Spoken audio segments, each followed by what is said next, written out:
Prontinho, vamos lá, da largada oficial, né, para a nossa live. Primeiramente, agradecer a vocês que estão conectados aí conosco, agradecer à Associação Sul do Pará pelo convite, agradecer aí o pessoal que falou diretamente comigo, né, e aí eu estou aqui com vocês. Penso em breve conhecer vocês pessoalmente aí também, né? Tá fazendo visita aí, quem sabe é uma programação ali, e a gente se encontrar. Vocês que estão chegando, vocês que estão no YouTube, vocês que estão por aqui pelo Zoom, nós vamos agora dar o início, dar o play na nossa live aí. Vai começar com tudo, 2 horas e 13 minutos. Eu queria agora chamar aqui para vocês vão conhecer o pastor Maico Bontorim, é isso? Pastor Maico Bontorim é departamental de jovens, desbravadores, aventureiros, universitários, música e comunicação da Associação Sul do Pará. É quem vai falar um pouco para a gente agora no nosso primeiro workshop. Ele vai dar aí o início de tudo. E aí, pastor? Muito bom, amigos. Obrigado por vocês entrarem. Acredito que vocês vão gostar muito, vai passar muito rápido. Absorvam como uma esponja esse conhecimento, porque é fundamental. Quero agradecer aí o Renato, nosso baiano, pernambucano, que está ali em Caruaru e bondosamente aceitou estar nesse momento conosco. Muito obrigado, viu, Renato? Também agradecer de antemão o professor, pastor, amigo Enilson Hertal, que já está aqui conosco. Meu amigão, muito obrigado aí pelos momentos que você vai estar conosco. Também Michelson Borges, que vai estar conosco. Creio que vai ser muito produtivo e muito enriquecedor para nós. Sejam muito bem-vindos. O Ministério de Universitários, ele trabalha com jovens que estão lá na universidade para que eles possam ser uma luz, para que eles, com o conhecimento que têm cristão, possam influenciar as pessoas. Às vezes, viu, Renato, às vezes a gente fala assim, foi para a faculdade, agora vai pirar o cabeção. Na verdade, não vai pirar o cabeção. Só vai pirar o cabeção se não tiver conteúdo. Agora, se tiver conteúdo, vai sim poder ser uma grande influência dentro do meio acadêmico. E o Ministério dos Universitários veio para isso mesmo, né? E o tema de hoje é um tema muito pertinente nos dias atuais, evidências da criação, e creio que vai ser muito bom para nós aí, esse tema. Muito obrigado, e estamos juntos aí. Não sei se vai ter outras apresentações ou a gente vai orar. Entrego para ti aí, né? Certo. A gente tem, na verdade, agora, pastor, eu gostaria que o senhor fizesse uma oração, né? Para a gente dar esse início aí, que tem mais interação aí, tem mais alegria aí, diversão para a galera também nesse momento. Pode fazer uma oração. Tá bom, muito bem, muito bem. Vamos orar então, queridos? Senhor, nosso Deus e nosso Pai, muito obrigado porque o Senhor está conosco, porque o Senhor nos cuida, porque o Senhor nos guarda, porque o Senhor nos alimenta e porque o Senhor nos dá intelecto, o Senhor nos dá inteligência para nós usarmos e também para nós compartilharmos isso com pessoas, que é o conhecimento. Guia tudo que for feito aqui através das mídias sociais para que possa ser uma bênção para todas as pessoas que estarão vendo esse Zoom, essa live, e também que será gravado e outras pessoas que vão ver também. Cuida de nós, é o que lhe pedimos em nome de Jesus. Amém. Amém. Amém. Então vocês aí, quem se conectou agora, nós teremos aqui, já vou dar spoiler, viu? Vou dar spoiler, gosto de dar spoiler. Mas só com spoiler o pessoal não vai saber realmente o que vai acontecer. Mas a gente vai ter música por aqui, a gente vai ter dinâmica, a gente vai ter sorteio. Quem é que não gosta de sorteio, né? A gente vai ter sorteio por aqui. Agora, gostaria de saber se o Derek já está aí com a gente. O Derek vai fazer uma dinâmica para a gente, uma dinâmica aí diferente. Cadê o Derek? E aí, Derek? Renatão, o Derek, eu não achei o Derek, mas a gente vai começar aqui. Vamos dar uma improvisada. Eu queria que a galera colocasse aí, no chat, qual é o curso que você está fazendo na faculdade, ou qual o curso que você quer fazer. Você que é do YouTube, você que é aí do Zoom, coloque no chat aí que a gente vai interagir aqui. Pronto, vamos lá. Já começou ali, ó, o pessoal já está digitando. Eu vou digitar aqui também. Olha aí, letras, medicina, faço enfermagem. Olha aí o Phylon, sistema de informação. A Adriana Almeida também está com a gente aí, dizendo que estuda fisioterapia. A Adriana estuda fisioterapia aí, ó. A Marina, acho que pensa em estudar artes visuais. E aí é com você, hein, Pedro? Muito bom, galera. Galera, não desistem, tá? Você universitário, você que ainda não é, que é pré, não desista do seu sonho. Se você tem um sonho de ser um médico, um enfermeiro, geógrafo, enfim, vá atrás. Deus está com você.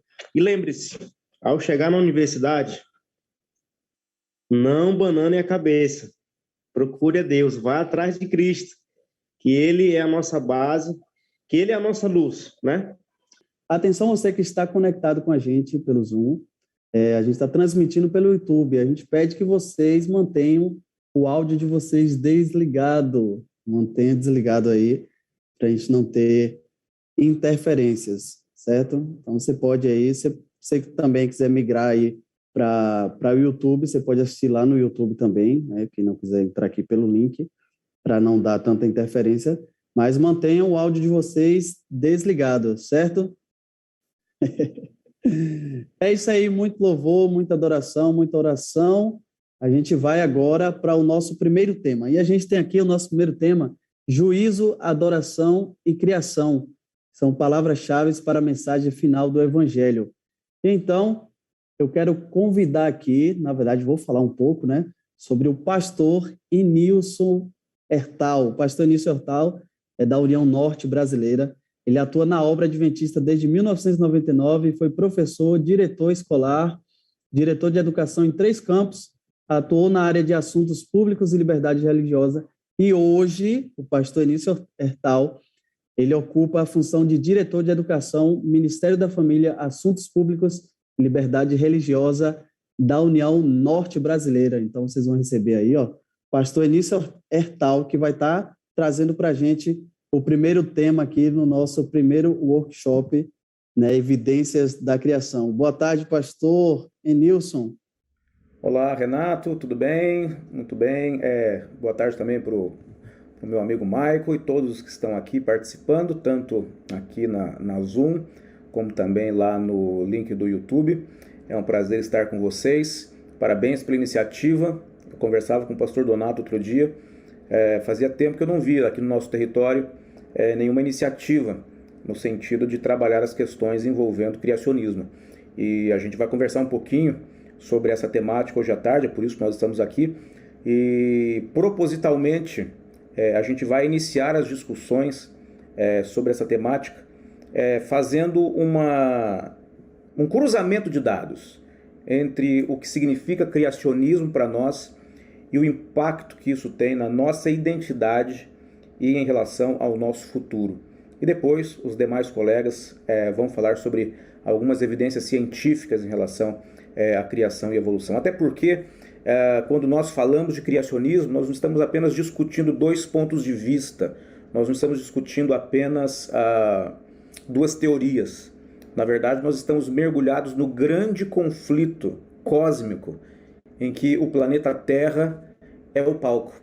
Então, se nós não entendermos o que tem por trás disso tudo, de nada adianta nós argumentarmos a favor ou contra o criacionismo, e nem a favor ou contra o evolucionismo. Nós precisamos entender exatamente onde é que essa temática se localiza em termos espirituais, para que nós nos tornemos defensores ainda mais presentes, né, e com argumentos cada vez mais marcantes em relação a essa temática. Eu vou compartilhar com vocês algumas anotações que eu tenho feito ao longo do tempo, e a gente vai então introduzir com essa temática que eu intitulei Juízo, Adoração e Criação, palavras-chave para a mensagem final do Evangelho Eterno. Eu queria começar com o texto de Apocalipse 14:7, e ele é emblemático, porque ele é o texto que registra a primeira mensagem a ser pregada nos últimos dias da história desse mundo, que é o período que vem após 1798, que é quando termina a supremacia papal, e já estamos ali, né, próximos de 1844, quando Jesus sai do lugar santo para o lugar santíssimo do santuário celestial. Então a primeira mensagem a ser pregada nesse momento crítico da história é: temei a Deus e dai-lhe glória, pois vinda é a hora do seu juízo. Adorem aquele que fez os céus, a terra, o mar e as fontes das águas. Existem alguns fatores críticos aqui. O primeiro deles é que o juízo está se aproximando.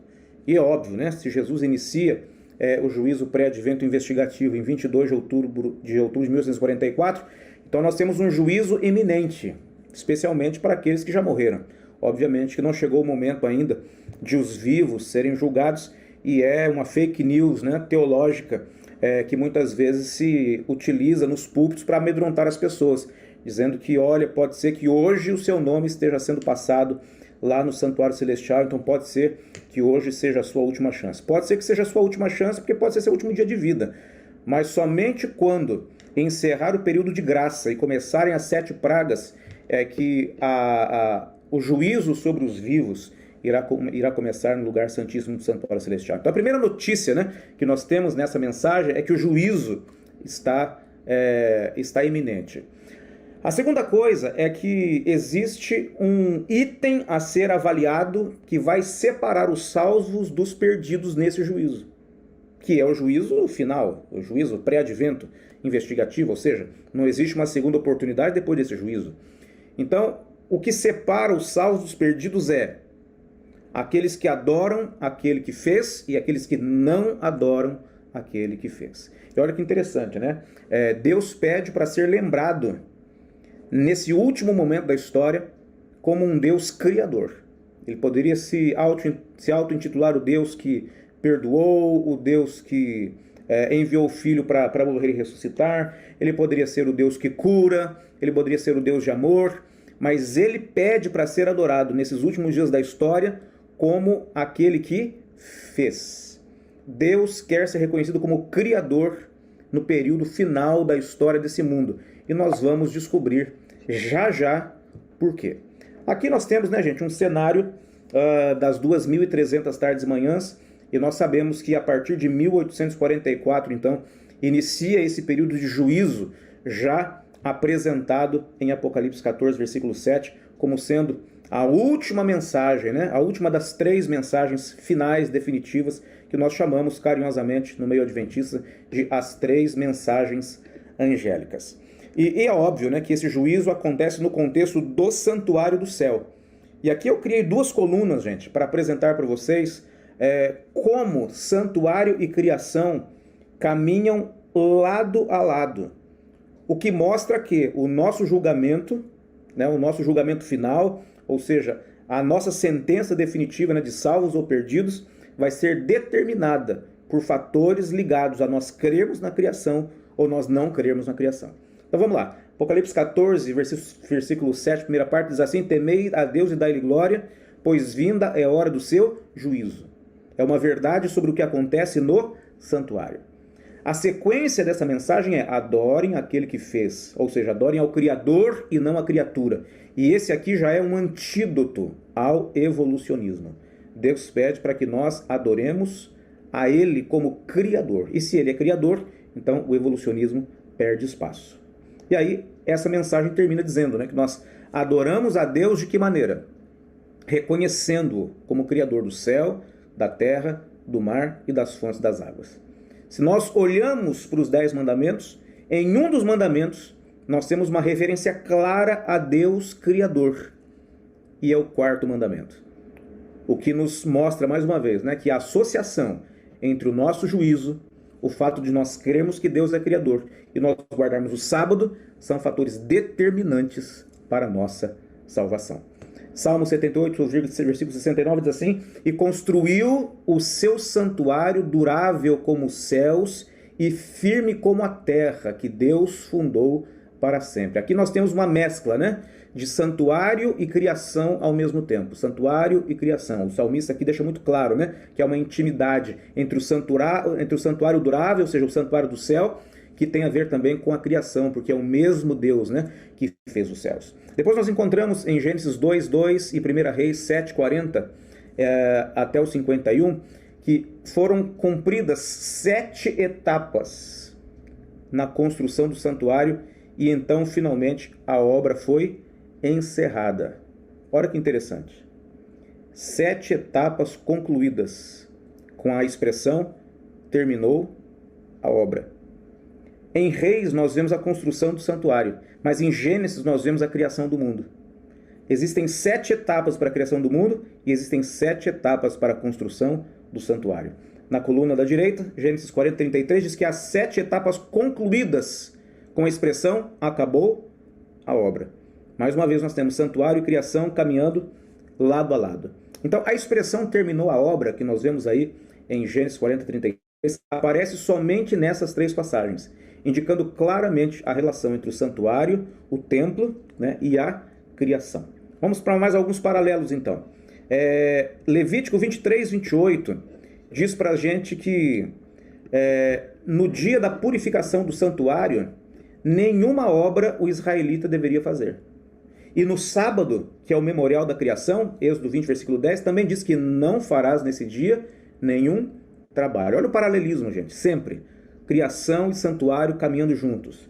Depois, para o israelita, a purificação do santuário simbolizava a purificação do mundo. Uma recriação, era uma linguagem profética de Daniel 8:14, sobre as 2.300 tardes e manhãs, né? Fazendo uma alusão à criação. E na coluna da direita nós vemos na criação Deus também trabalhando a cada tarde e a cada manhã. Então veja, o juízo tem a ver com 2.300 tardes e manhãs.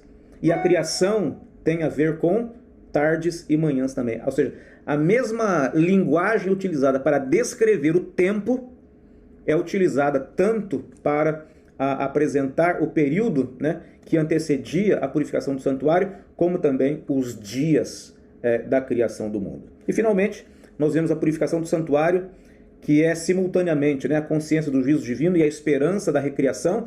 Então, se o juízo que acontece no santuário é a esperança da nossa restauração, porque nós vamos ser declarados inocentes e vamos receber o galardão da vida eterna, e vamos receber então a recriação do mundo a partir desse julgamento no santuário. Então nós vemos agora na coluna da direita que a recriação forma um novo mundo sem sombra de morte, um planeta purificado. Então o julgamento que nós vamos receber pressupõe a recriação do mundo, que tem a ver exatamente com criação. São pensamentos de um autor adventista de Antigo Testamento chamado Jacques Ducan, em um livro chamado Segredos de Daniel. Eu tirei essa citação do livro em espanhol, mas recentemente ele foi traduzido para o português e publicado pela Casa Publicadora Brasileira. Então nós vemos aqui, gente, claramente que o nosso juízo, ou seja, o juízo que Jesus está fazendo hoje no Santuário Celestial, tem íntima ligação com o conceito de criação. Então veja, quando nós olhamos para o texto, temei a Deus e dai-lhe glória, porque vindo a hora do seu juízo, adorai aquele que fez o céu, o mar, a terra e tudo que neles há, que é as fontes das águas, isso significa que Deus estava apresentando para nós, né, dessas gerações últimas da história, um antídoto para o maior inimigo de Deus nos últimos tempos da história. Deus primeiro dá a vacina e depois aparece a pandemia. Veja que aconteceu ao contrário para nós, né? Nós enfrentamos a pandemia de Covid e depois veio a vacina. Mas aqui Deus apresenta a vacina primeiro, para depois aparecer a doença. Até o momento em que essa mensagem começa a ser pregada nos idos, né, de 1800, no começo dos anos 1800, não havia questionamentos sobre Deus como Criador. Todo mundo acreditava em Deus como Criador.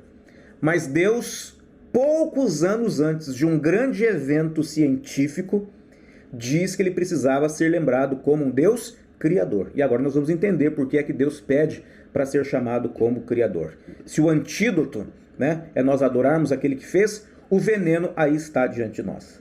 A publicação de um livro chamado A Origem das Espécies, por Charles Darwin, em 1859. Veja que Jesus inicia o juízo em 1844, e essa mensagem começa a ser pregada. Adorem aquele que fez, adorem aquele que fez, adorem aquele que fez, porque Deus sabia que pouquíssimo tempo depois, 15 anos depois, seria publicado esse livro, A Origem das Espécies, que iria questionar, inclusive no mundo cristão, a verdade sobre Deus Criador.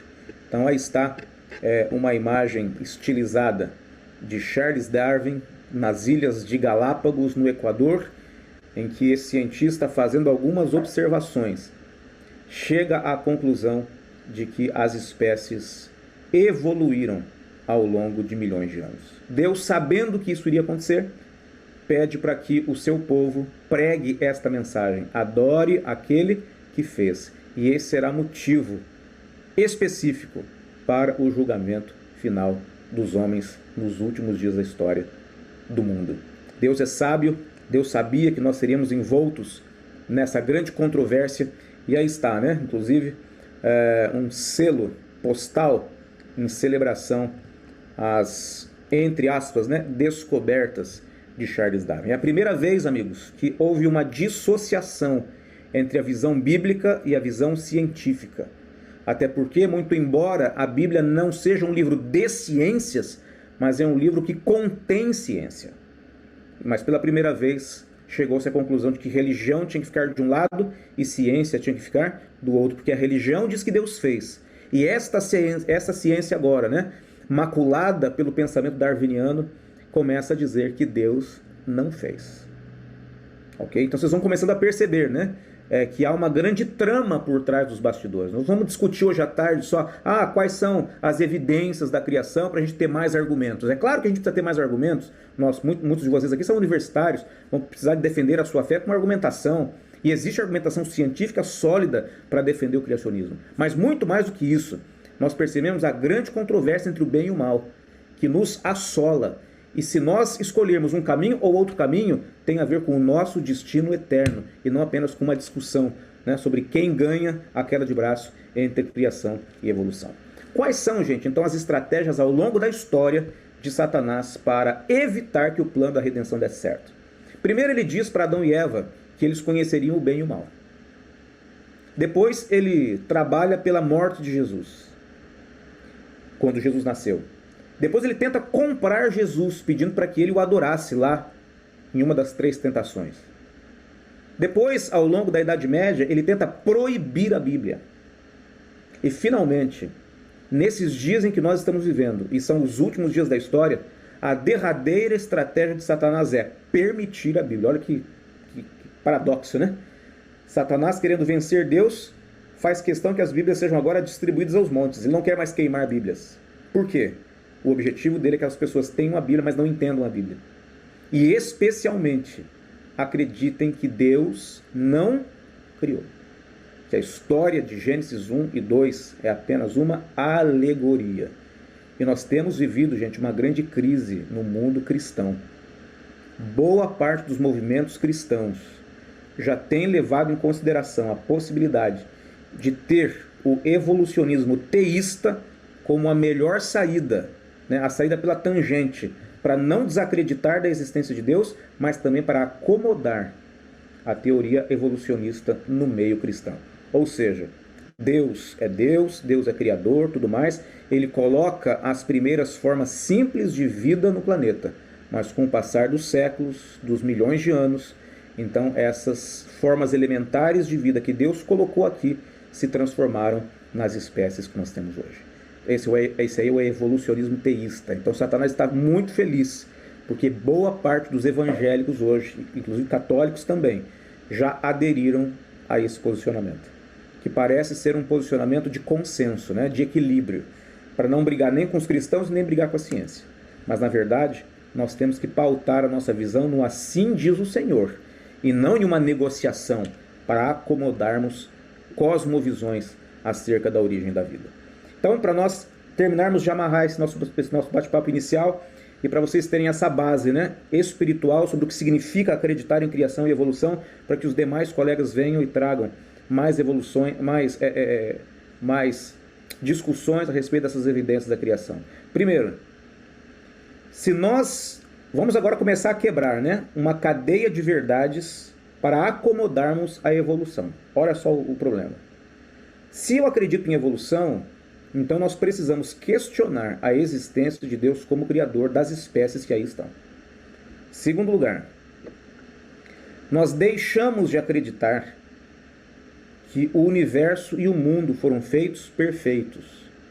Eles partem do caos e vão em direção a uma organização.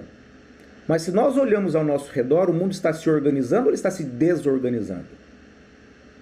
Por que as espécies estariam evoluindo positivamente e todo o resto estaria desgastando? Compre uma cadeira e daqui 20 anos você olha para a mesma cadeira. Ela está mais nova ou está mais velha? Ela teve incrementos ou teve depreciação? Amigos, tudo caminha para a destruição. Tudo caminha para o desaparecimento. Então tudo isso é evidência contrária à evolução de que as coisas estão melhorando. Pelo contrário. Mas se nós não acreditamos na criação, então não existe um universo e um mundo criados perfeitos. Também não existe a criação de um par, de um casal, que recebeu o livre-arbítrio como um presente. Se nós não fomos criados por Deus, então quem é que implantou o livre-arbítrio em nós? Não existe livre-arbítrio, gente. Livre-arbítrio é uma coisa que foi inventada. Então não existe diferença entre bem e mal. Não existe escolha entre bem e mal. Livre-arbítrio não existe. Nós surgimos do acaso, de uma série de ocorrências. Depois nós temos que questionar também o surgimento do pecado. Porque se não existe livre-arbítrio certo e errado, Lúcifer também não tinha livre-arbítrio no céu. Então ele também não pecou, se não existe bem e mal. Então Lúcifer não pecou. Aliás, quem é Lúcifer nessa história? Nós também precisamos questionar a queda do ser humano e o resultado da perda parcial da imagem de Deus. Se o homem não foi criado à imagem de Deus, ele perdeu o quê no pecado? E que pecado foi esse? Se Deus não é o Criador, não existe pecado. Porque Deus é o Criador do certo, Satanás é o Criador do errado. Se essa grande batalha entre o bem e o mal não existe, então nós estamos conversando sobre nada. Vamos seguindo. Se nós não acreditamos que fomos criados, então nós não podemos considerar a possibilidade de olharmos para a incapacidade do ser humano de restaurar a sua própria natureza sem o auxílio divino. Nós só podemos voltar a ter a imagem de Deus se Jesus nos restaurar. E Ele fará isso, nós acreditamos. Mas se não cremos na criação, vai restaurar o quê, gente? Que natureza perdida. Não se perdeu absolutamente nada. Nós estamos melhorando ao longo do tempo. Perde-se o sentido também do nascimento, vida, morte e ressurreição de Jesus. Ele passa apenas a ser mais um sábio revolucionário que passou por esse mundo, à semelhança de outros sábios e de outros filósofos. Também deixamos de acreditar na ação do Espírito Santo, né, como parte do plano de restauração da imagem de Deus na humanidade caída. Se a humanidade não caiu, se Jesus não ressuscitou, se ele não era Deus, se ele não é Criador, então que Espírito Santo é esse? Ele está nos convencendo do quê? Para sermos restaurados do quê? E finalmente, amigos, não dá para nós considerarmos a possibilidade, de forma racional, que Jesus vai voltar a essa terra para pôr fim à história de pecado. Que pecado? Que história? Que Jesus? E, obviamente, nós não temos condições de sermos restaurados do mundo e dos seres humanos à sua condição original, porque afinal de contas não houve uma situação de perfeição original. Pelo contrário, nós começamos com forma simples, né? E agora estamos vivendo de forma muito mais complexa. Então, amigos, aí estão algumas argumentações que são muito fortes e que dizem respeito àquilo que nós temos que exercer em termos de cosmovisão. Se somos criacionistas, então nós temos uma visão completamente cristã. Se nós formos evolucionistas, meus amigos, não resta nenhuma fagulha de cristianismo em nossa cosmovisão. Não dá para nós tentarmos conciliar as duas coisas. E eu quero terminar com uma história pessoal. Eu sou biólogo de formação original. Me formei em 2002 pela Universidade Federal do Mato Grosso. E essa é a professora doutora Jane Vinhado, a melhor professora que eu tive na faculdade. E entre as disciplinas que ela ministrou biologia celular. E ali toda a estrutura da origem da vida baseada na evolução. teve prova. E essa foi a prova mais complexa que nós fizemos, eu e meus colegas, em todo o curso. A professora pediu tudo o que ela deu em aula, tudo que vocês imaginam. As perguntas eram divididas em tópicos, subtópicos, subtópicos. Nós gastamos uma manhã inteira para preencher a prova dela. E obviamente que, ao apresentar a origem da célula, eu anotei na folha de prova conforme ela havia ministrado nos conteúdos. Conteúdo evolucionista. E no final eu disse, professora, estou escrevendo aqui as respostas, né, porque é conteúdo da prova, eu preciso da nota, mas eu não acredito em nada disso porque eu sou criacionista. Dias depois, a professora veio com a prova corrigida, me parabenizou e disse, olha, você tirou 9,73 na minha prova, nessa disciplina eu nunca tinha dado 9,73 para ninguém. Você é a melhor nota de biologia celular que eu já dei em todo o meu período na Universidade Federal. Fiquei feliz, né? Mas a TACA viria na sequência. Ela disse, eu só tenho uma observação. E aí é o que está escrito aí, gente. Olha o que ela escreveu na folha de prova. Você poderia ter escrito sobre o que acredita. Eu disse que acreditava, mas não como acreditava. E não usei nenhum argumento, porque não tinha argumentos. Eu era um criacionista nominal, porque eu li Gênesis é suficiente. Eu não tinha contra-argumentos. E eu simplesmente disse, olha, eu não acredito em nada disso. Mas não defendi absolutamente nada. E ela disse, você teria recebido os pontos da mesma maneira se você tivesse defendido o seu ponto de vista. E depois, em outra disciplina, eu descobri de certa maneira, nas entrelinhas, que ela era criacionista e não evolucionista. Então, amigos, serviu para mim de uma lição tremenda, de que como cristãos, nós não apenas precisamos, entre aspas, militar dizendo que acreditamos. Nós temos que ter o argumento para defender o nosso ponto de vista e a nossa fé. E é por isso que nós estamos reunidos aqui. Então, feito isso, né, tendo entendido que esse é um assunto de vida ou morte, de salvação ou perdição eterna, e que escolher um caminho é abandonar o outro caminho, então eu creio que nós estamos prontos para estudar o restante que vai ser apresentado nessa tarde. Que esses argumentos que vão ser estudados sejam apenas, né, um spoiler para que nós busquemos, para que seja um chamariz, para que nós busquemos estudar um pouco mais, para que nós aprofundemos um pouco mais. Pode ser que você não seja da área de biológicas, não há problema, mas todos nós vamos ser colocados diante da parede, né? Vamos ser emparedados na universidade em algum momento para falarmos sobre aquilo que acreditamos. E se nós não tivermos argumentos, gente, é muito pobre para um cristão que crê em criacionismo e não tem argumento. É pobre demais, porque na academia as pessoas estudam. E o evolucionismo está ganhando espaço simplesmente porque nós temos uma verdade e nós não conhecemos essa verdade. Deus nos dá argumentos suficientes para sermos criacionistas. O criacionista não é um imbecil, pelo contrário. O criacionista, de fato, ele tem argumentos extremamente sólidos, suficientes para ele manter, né, a sua posição muito bem colocada na academia. Então eu espero que esse assunto, que obviamente não vai esgotar hoje à tarde, é apenas o começo de muitos outros estudos que cada um de vocês vai precisar fazer, mas que aquilo que a gente vai ver hoje à tarde sirva para nós realmente abrirmos os nossos olhos, para nós entendermos que é de fundamental importância que nós estudemos e que nós nos aprofundemos nessa temática. Renato, Michael. Obrigado, pastor Nilson.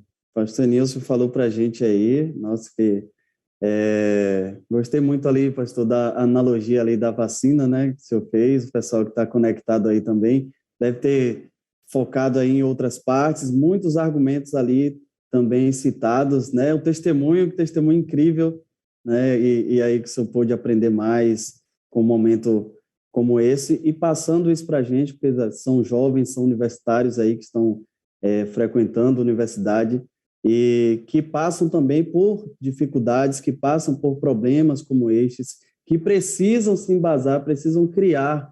Eu achei outra coisa interessante aí que você falou da questão do evolucionismo, ele, de certa forma, está vencendo por falta de argumento do criacionismo, né? Às vezes a gente até acredita, mas a gente não está embasado para poder defender essa ideia. Aí vem outras pessoas que conseguem fazer isso e estão em meio acadêmico, e por isso a gente deve estudar para a gente poder levar essa mensagem para outras pessoas. Então, obrigado, pastor Nilson.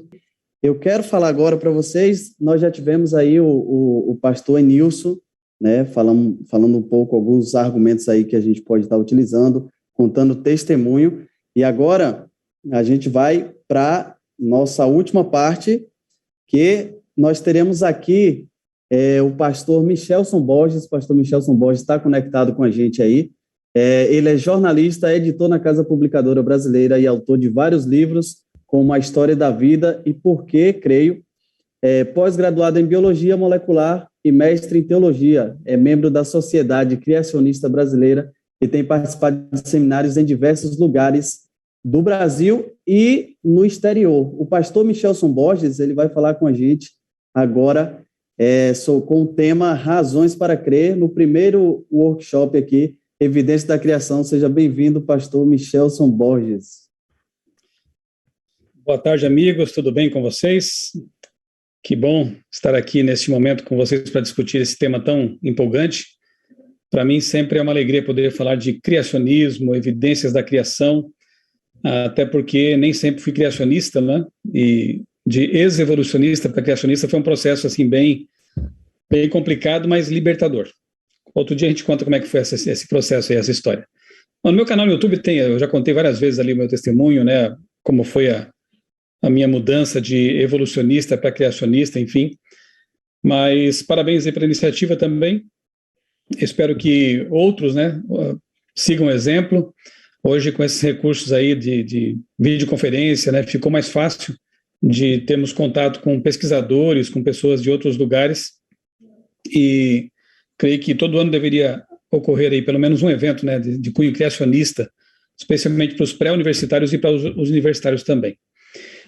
Eu quero compartilhar daqui a pouquinho com vocês aqui uma apresentação. Eu precisava ser colocado aqui como anfitrião, não sei quem está gerenciando a coisa aí, mas enquanto alguém coloca para mim, né, me habilita aí para isso, eu vou anunciar aqui o que eu escolhi para falar nessa tarde para vocês, até porque o tempo não é tão longo, né?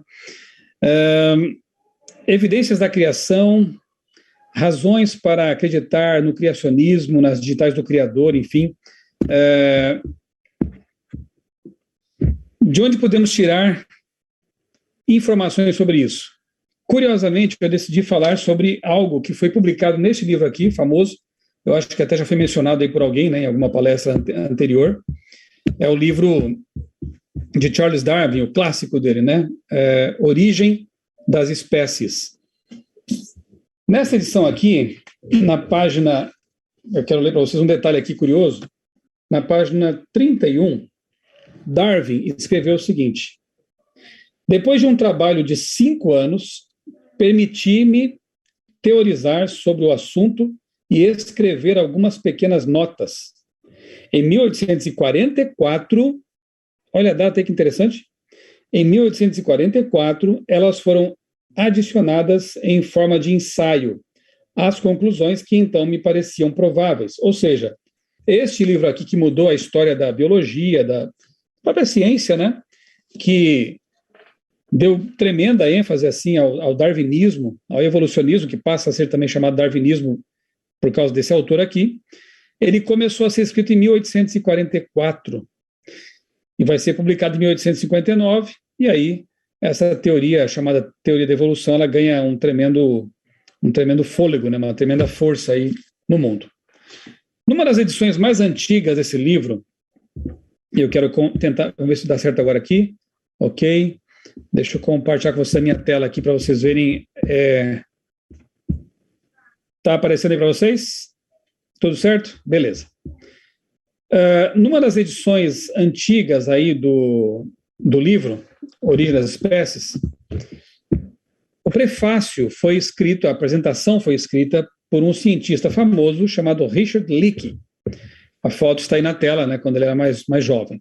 E o interessante é que ele faz uma admissão honesta e sincera aí nessa introdução, dizendo o seguinte, que os 2 maiores problemas relacionados com a teoria da evolução são, primeiro, a explosão cambriana e, segundo, a origem dos sexos. Veja bem, não sou eu que estou dizendo isso, embora eu concorde com ele. é um cientista famoso, evolucionista, que no prefácio de uma das edições do Origem das Espécies admite que, entre outros problemas, os maiores, eu diria assim, as maiores pedras no sapato da teoria da evolução são a explosão cambriana e a origem do sexo. Eu acho que é bom começar por aqui, então, já que há uma admissão aí de que isso aqui, esses dois itens são problemas graves para o modelo evolucionista, eu resolvi, então, nesses minutos que me deram, falar um pouco sobre esses dois problemas aí. Comecemos, então, pelo problema número 1, que é a explosão cambriana. Que negócio é esse?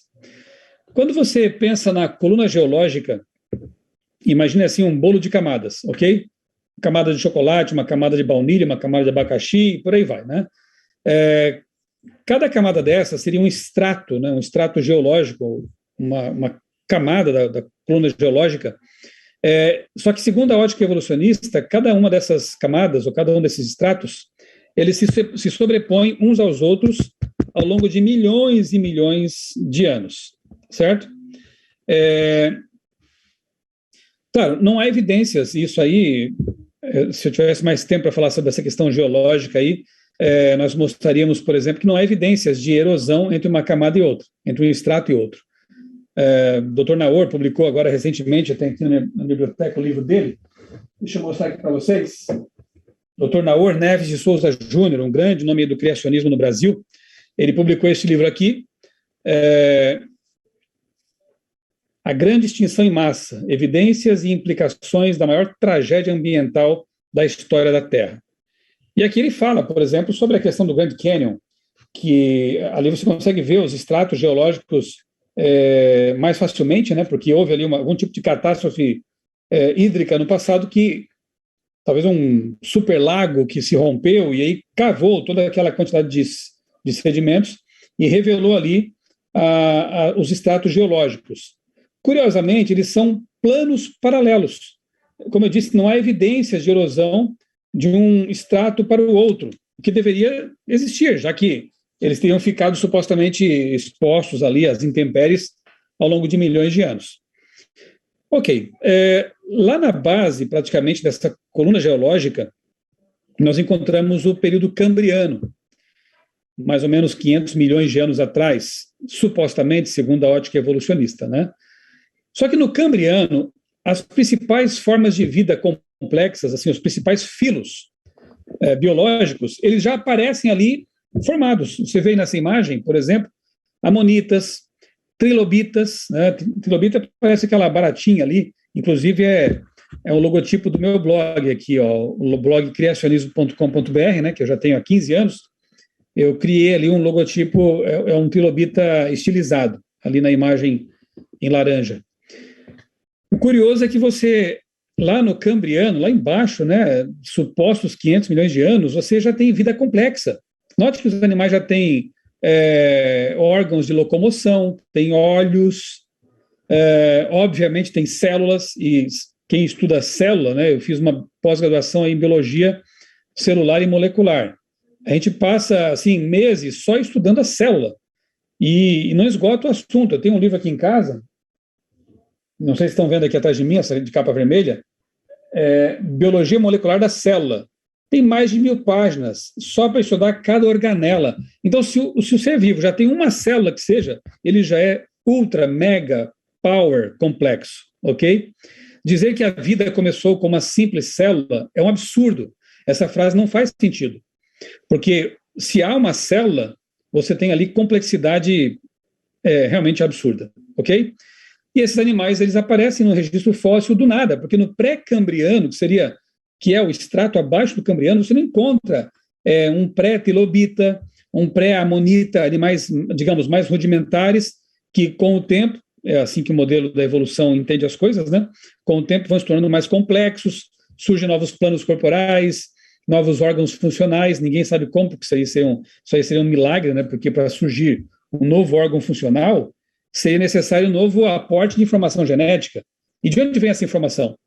A grande pergunta é, de onde vem a informação para existir vida, como nós a conhecemos? Porque não é só um amontoado de proteínas, de enzimas, enfim, você tem no núcleo informação absurda para fazer funcionar todos esses sistemas aí, né? O metabolismo e tudo mais. E a gente sabe que informação não surge do nada. Se você estivesse caminhando por uma praia, encontrasse ali na areia uma frase, no princípio criou Deus os céus e a terra, e alguém dissesse para você que essa frase apareceu do nada, foi o vento, foram as ondas ali na areia organizando as partículas, com certeza você não aceitaria essa explicação, entre aspas. Por quê? Porque você sabe, e todo mundo sabe, é senso comum, que se há informação, foi necessária uma fonte informante. Se uma simples frase na areia já nos faz pensar em alguém inteligente que escreveu, o que dizer, então, de uma célula humana? Vamos pegar uma célula humana, que tem no seu DNA o equivalente a 1,5 gigabyte de informação. Isso é 1 bilhão de bits de informação. É muita coisa. Surgiu do nada? Apareceu assim, do nada? Não existe isso, né? E aí nós vemos no Cambriano, então, a explosão cambriana, é como se fosse o Big Bang da vida. Os principais filos aparecem ali do nada. Os trilobitas, só para citar um exemplo, eles têm óleos compostos, óleos de calcita. E diz aí o seguinte, que o olho do trilobita, como o olho de um inseto, é composto.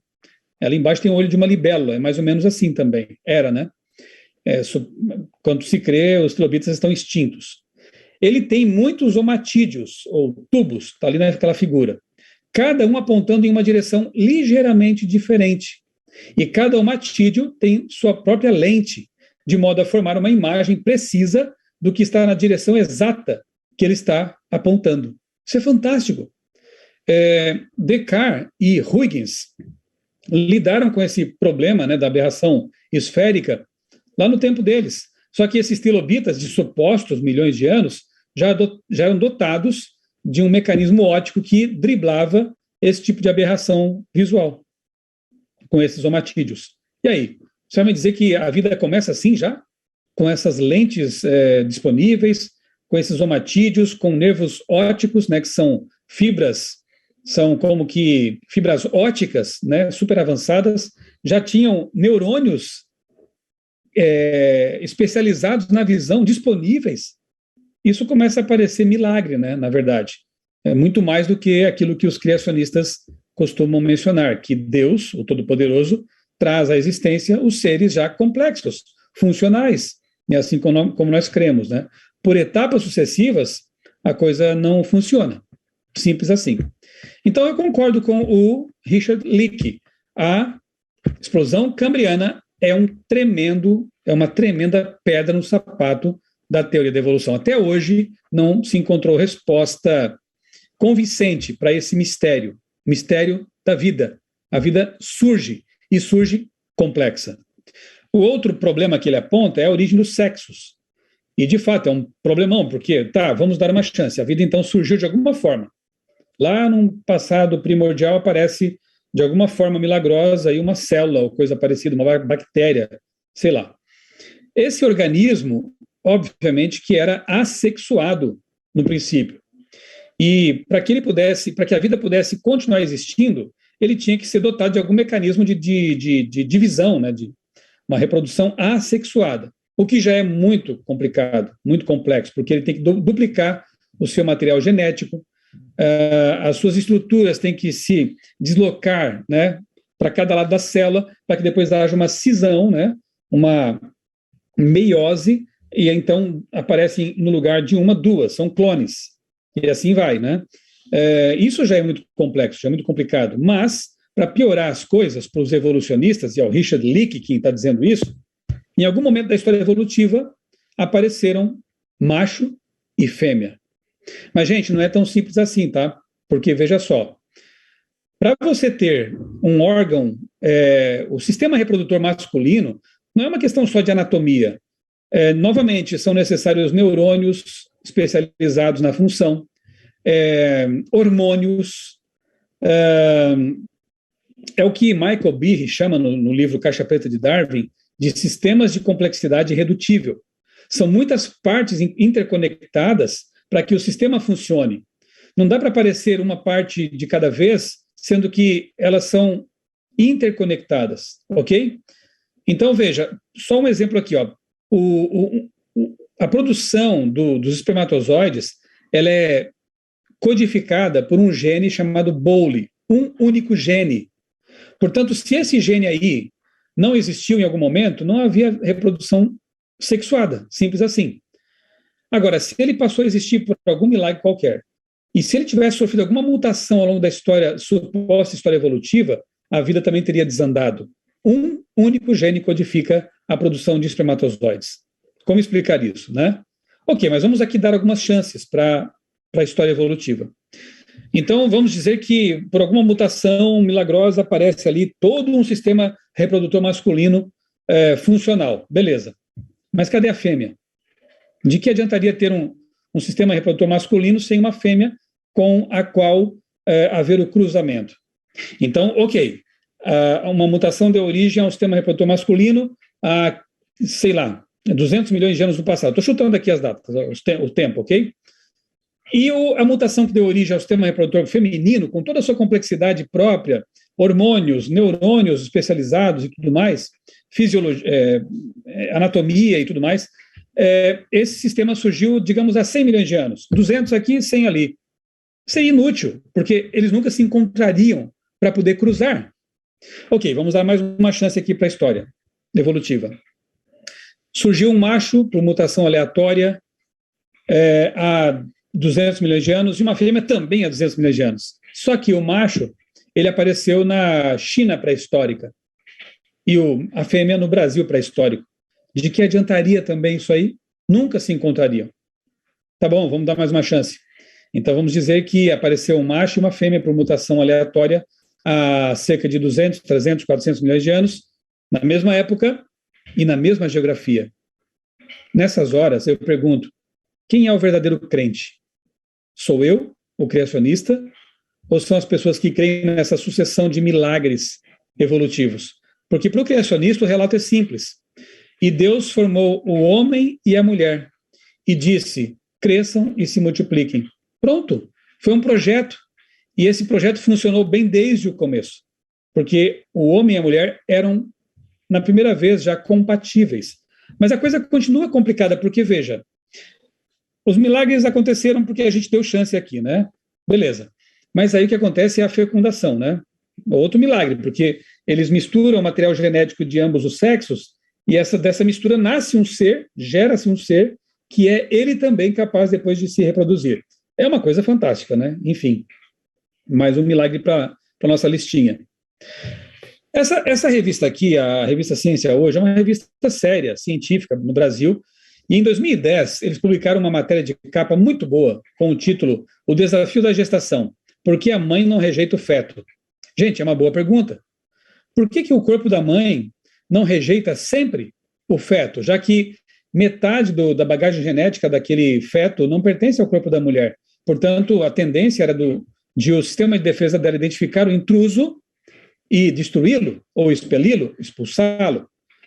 Mas, na maior parte das vezes, a não ser que haja uma doença, alguma coisa como eclâmpsia, né? Na maior parte das vezes, absolutamente, dá certo. E ela não rejeita o corpo estranho que está dentro do corpo dela. Por quê? Segundo os autores da matéria aqui, que são cientistas, eu vou resumir de forma bem simples aqui para vocês. O que acontece é que quando o óvulo é fecundado e ele se fixa à parede uterina, o corpo da mulher identifica isso e envia uma ordem para a produção de um campo de força, chamado placenta.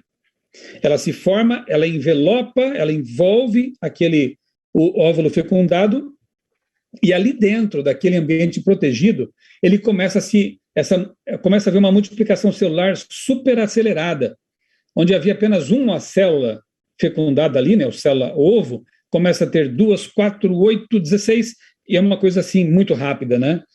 Que também é outro milagre, né? Porque a reprodução, apesar de ser aparentemente caótica, vai dar origem a um ser simétrico, bilateralmente simétrico, 2 braços, 2 pernas. Quem determina isso, quem controla esse processo é um gene único também, tipo BOLI, né? Só que esse é chamado de homeobox. E pelo que consta, ele sempre existiu, porque se você vai analisar o registro fóssil, você percebe simetria bilateral desde a base até o topo da coluna geológica. Os trilobitas já eram simétricos, bilateralmente simétricos. Então, esse gene ultracomplexo já existia desde o começo. Isso é interessante, né? Você percebe que a complexidade está presente desde o começo. Por isso que a explosão cambriana é um problemão, né? Mas voltemos aqui ao segundo problema, que é a questão da origem dos sexos. Esse bebê se desenvolve ali dentro, então, da placenta.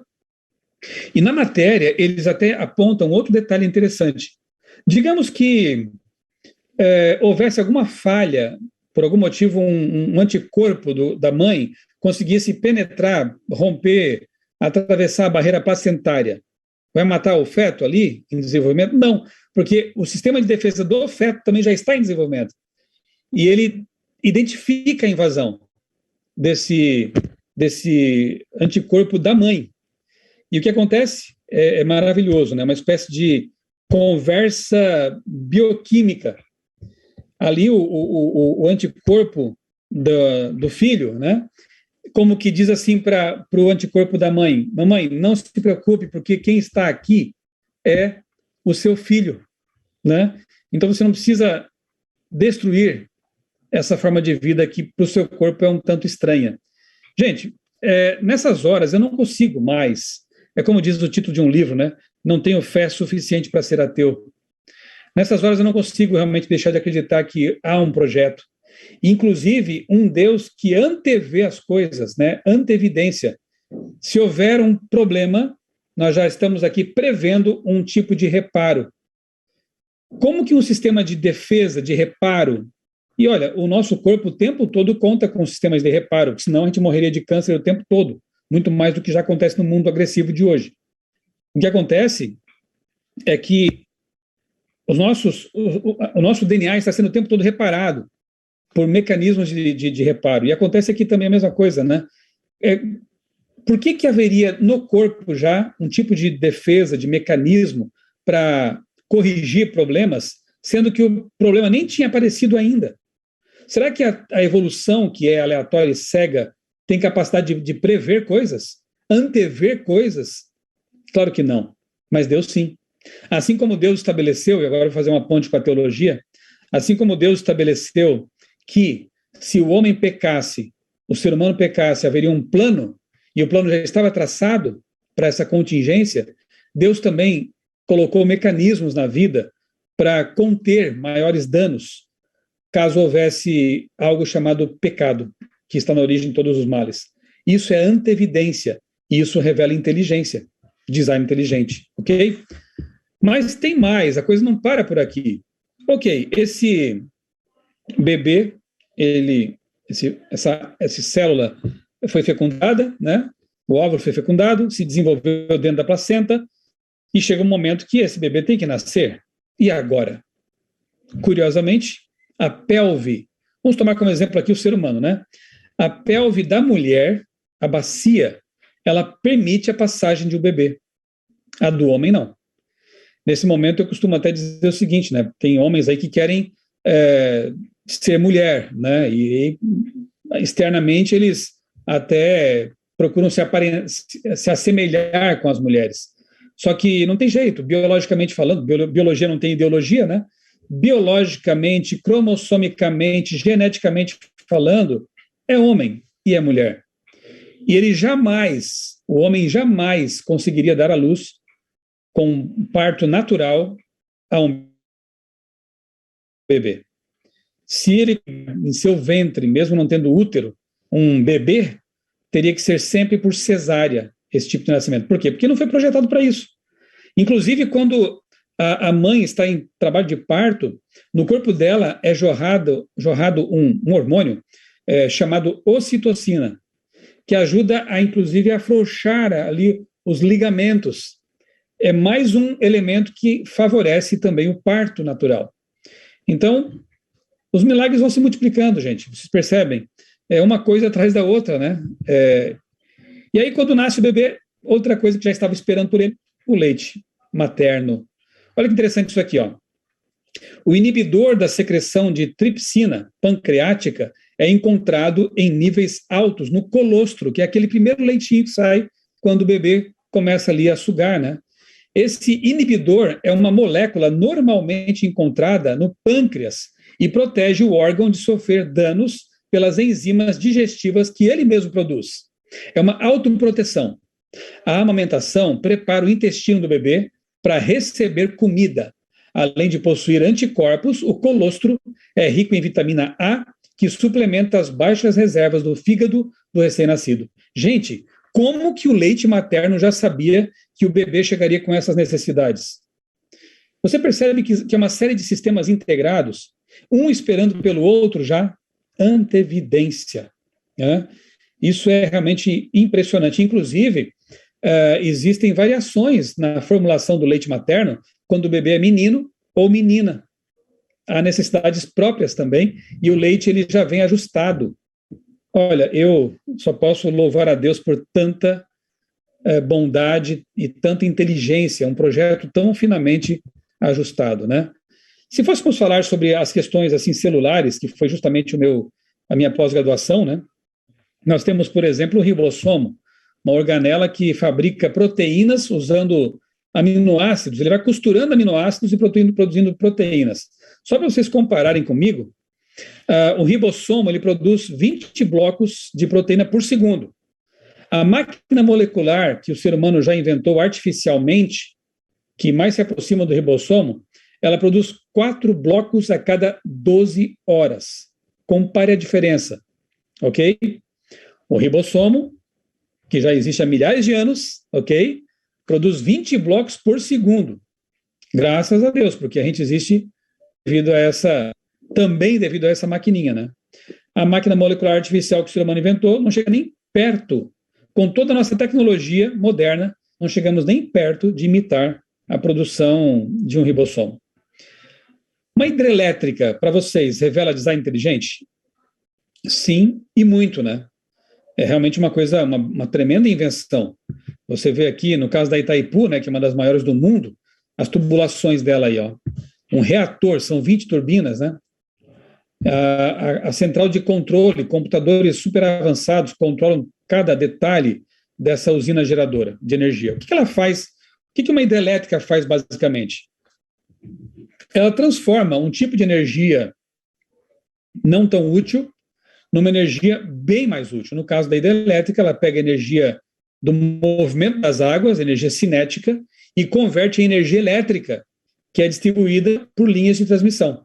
Então, resumindo, uma usina geradora de energia, no caso das hidrelétricas, na termoelétrica usa o carvão, né, o material combustível. No caso das hidrelétricas, ela usa o movimento das águas para transformar isso numa energia bem mais útil para nós, os seres humanos. Energia elétrica.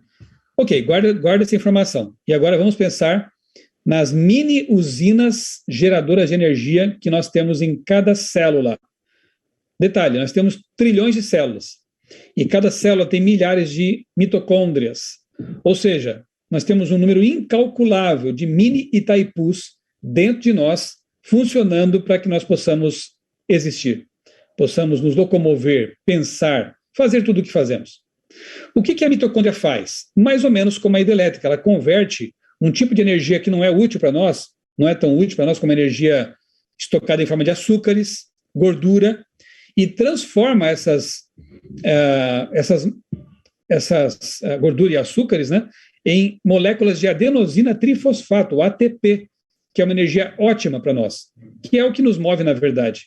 São pequenas Itaipus funcionando dentro de nós. Claro que não com a energia da água, né, do movimento da água, mas de açúcares e gorduras transformadas em ATP. Só para você ter uma ideia, a gigante Itaipu, ela possui apenas 20 turbinas. Cada mitocôndria possui milhares de turbinas, e cada célula, como eu já disse, tem milhares de mitocôndrias. Ou seja, imagine quantas microturbinas estão agora funcionando dentro de você para que você possa existir. E você não gerencia nada disso, né? Que bom, né? Daqui a pouco eu vou falar um pouquinho sobre esse gerenciamento dessas funções todas, né? Mas aí está, num esquema aí gráfico, né? Como que funciona isso a cada instante dentro do nosso corpo. Está aí. Usinas geradoras de energia. Ok, acontece que as melhores unidades conversoras de energia projetadas pelo ser humano sempre acabam perdendo um pouco dessa energia em forma de calor. No caso das hidrelétricas, quando a energia elétrica é transmitida pelos cabos de transmissão, uma boa parte se perde em forma de calor. No caso da conversão energética dentro do nosso corpo pelas mitocôndrias, também acontece uma perda, entre aspas, de calor. Só que tem um detalhe: quando Deus faz coisas, elas são perfeitas. Na verdade, nada se perde. Há um rendimento aí de 50% na conversão de gorduras e açúcares em ATP. Você pode pensar, mas peraí, 50% é bem baixo, né? Quer dizer que perdem outros 50%? Não. Esses outros 50% são o que mantém nosso corpo com os 37 graus, mais ou menos ali, que é a nossa temperatura padrão, né? Que é a temperatura ideal para que todos os processos bioquímicos aconteçam dentro de nós. Gente, fala sério, nada se perde. Até aquilo que aparentemente se perde, que 50% em forma de calor, não é perdido. É usado para manutenção da temperatura corporal. Se fosse mais baixa a temperatura, as reações bioquímicas não aconteceriam. Se fosse mais alta, você tem febre e as proteínas começam a ser degradadas. 37 graus, reguladinho, perfeitinho. Tem ou não tem alguém por trás de tudo isso, gente? Eu poderia ficar aqui agora horas e horas para falar desse órgão que simplesmente é o quilo e meio de matéria mais complexa do universo, o cérebro. De tão complexo, ele nem consegue se decifrar, né? Não há computadores no mundo que consigam simular o funcionamento de um cérebro. Nós podemos até usar a inteligência artificial, processadores mais rápidos, mas a tremenda quantidade de informações e processos que o nosso cérebro gerencia a cada instante é uma coisa absurda, né? Não sei se eu coloquei aqui, deixa eu ver. Não, eu tinha colocado aqui um livro. Tem um livro, eu tenho aqui em casa, né, de um cientista que foi um grande amigo do Stephen Hawking, o Leonard Mlodinow. Ele afirma nesse livro que 70% do processamento cerebral é automatizado.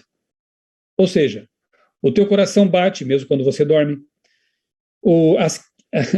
os ribossomos e as mitocôndrias estão funcionando agora sem você pensar neles.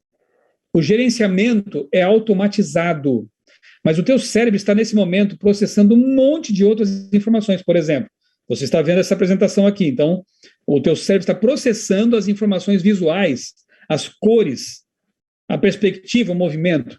O teu cérebro também está administrando, gerenciando os sensores na sua pele que estão dizendo para você se está frio ou calor, a textura, a fofura da cadeira em que você está sentado, né? Textura, a sua mão está tocando aí alguma coisa, você está sentindo a textura. Tudo isso acontece de maneira automatizada. O coração bate o tempo todo e você não está pensando nisso. O diafragma faz o pulmão funcionar, você não está pensando nisso. Agora talvez porque eu falei, né? Então, se todos esses processos fossem gerenciados de forma consciente, a gente travaria na hora.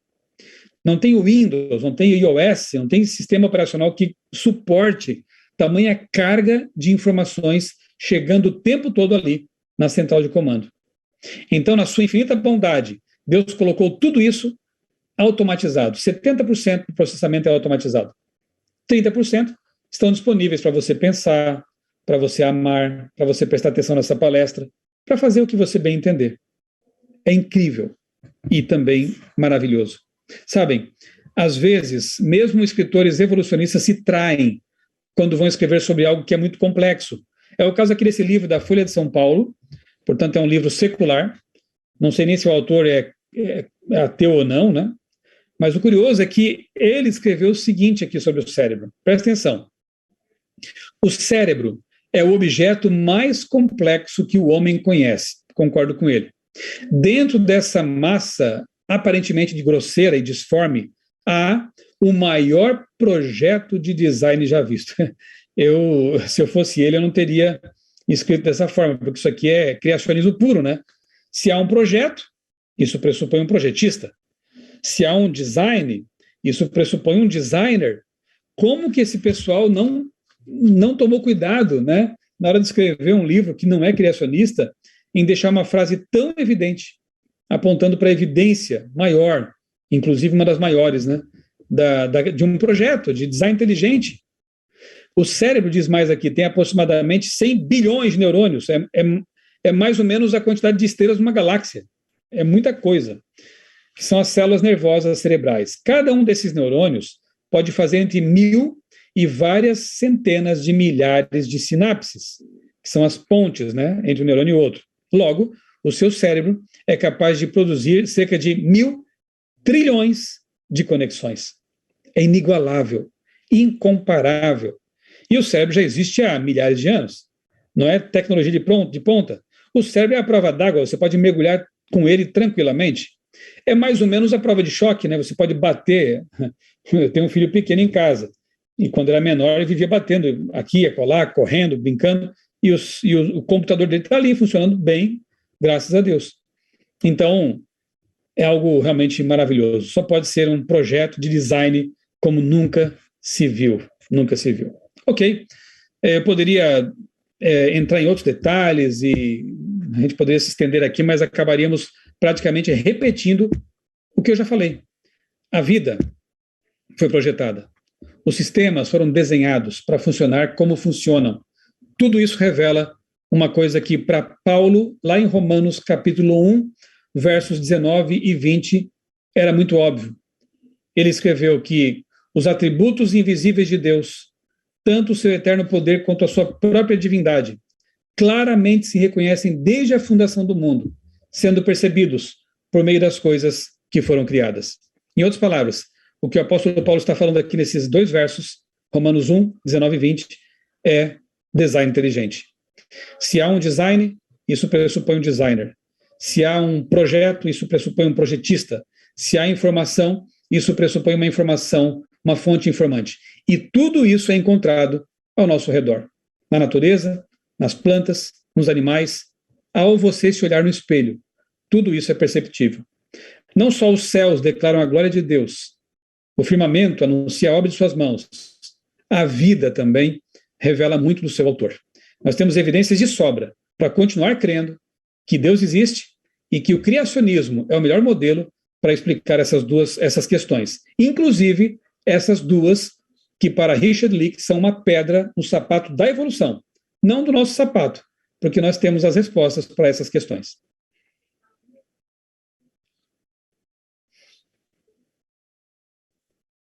É isso, obrigado, pastor Michelson Borges. Muito bom aí o pessoal colocando nos comentários aí. Que aula, né? Que explicação.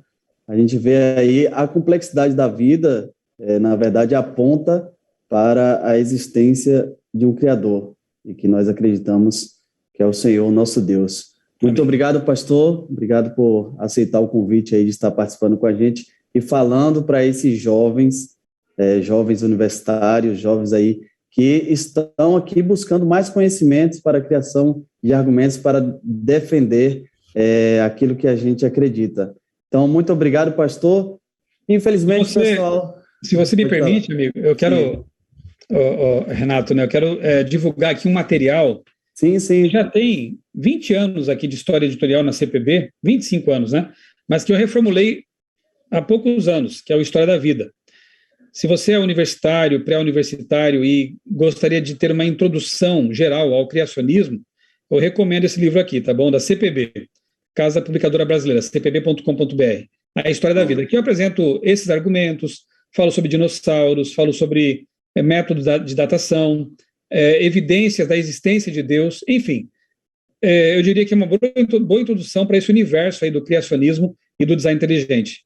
Eu sou suspeito, mas eu recomendo a vocês, tá bom? O próprio autor. Obrigado, pastor. Tá aí a indicação, você aí, ó. Na verdade, já vou procurar o meu, pastor. Gostei também da apresentação dele.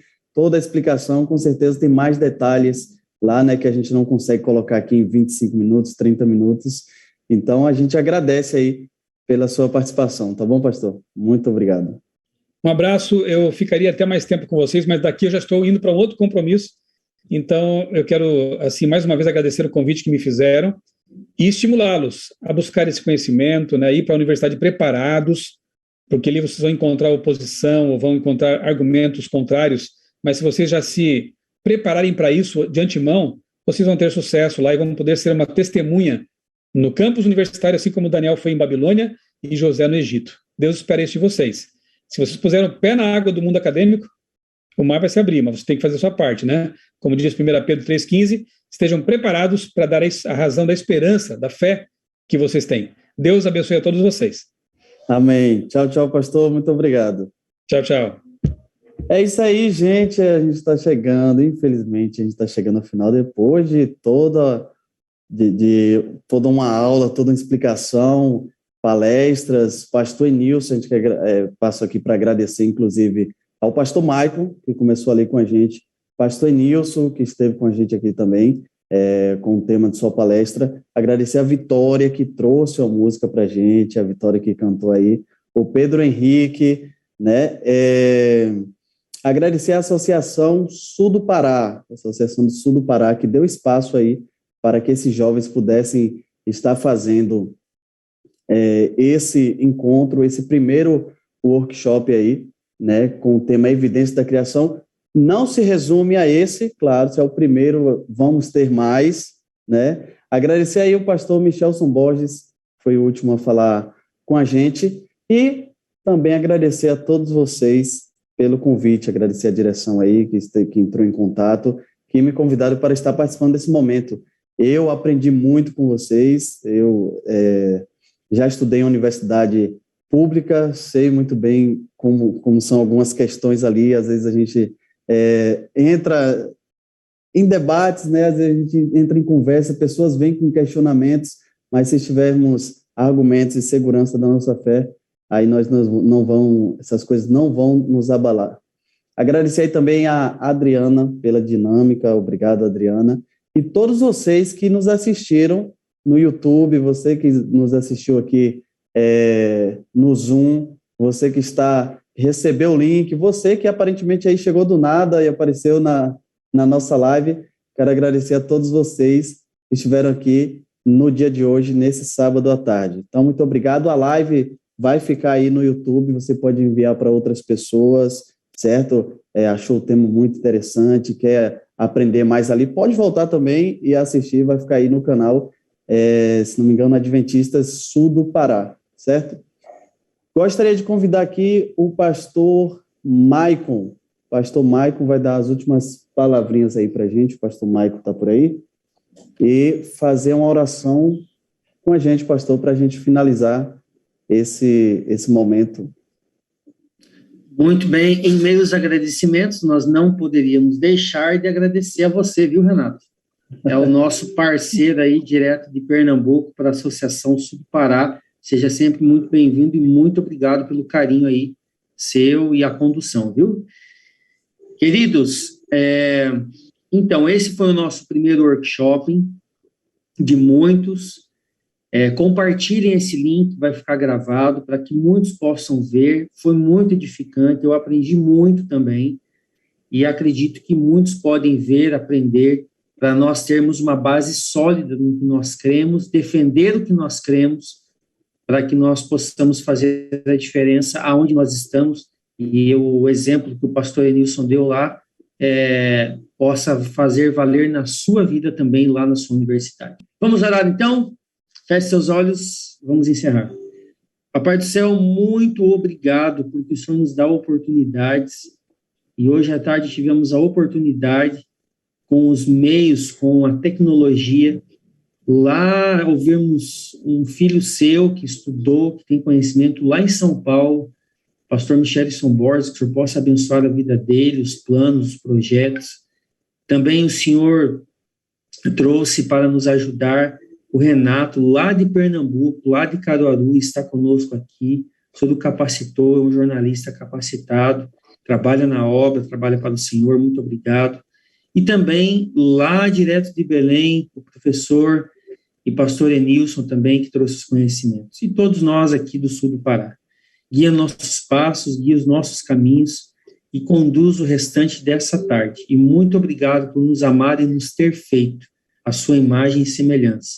E agradecemos por tudo, em nome de Jesus. Amém, amém e amém. Valeu, queridos. Tudo de bom. Renatão, É isso aí, terça-feira a gente se vê lá em Brasília. Pronto, já está marcado.